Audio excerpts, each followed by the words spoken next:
I used to think hitchhiking was harmless, just one of those spontaneous adventures you brag about later.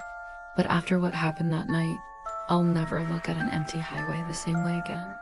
I was 19, broke, and stranded after my bus broke down miles from the nearest town. The sun was disappearing behind the hills, and the cold was creeping in fast.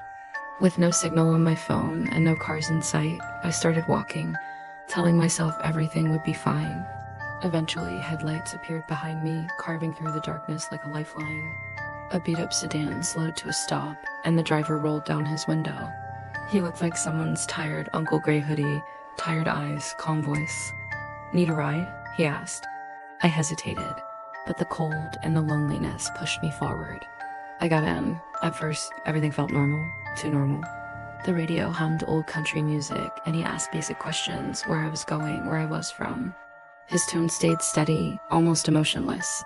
But after a few miles, he asked if I believed in coincidences. I shrugged it off, thinking it was just small talk.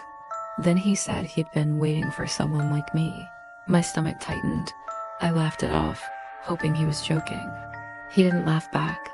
The fog thickened outside, erasing the world beyond the headlights. That's when I noticed something odd.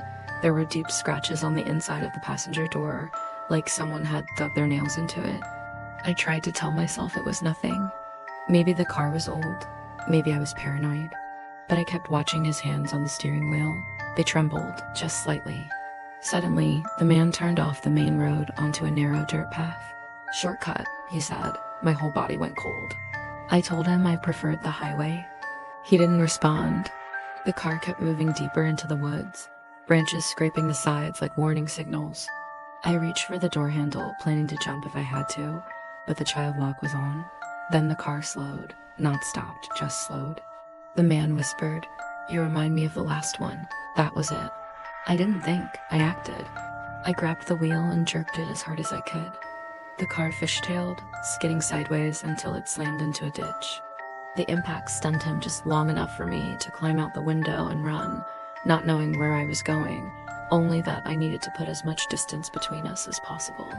I ran for what felt like hours until I found a gas station.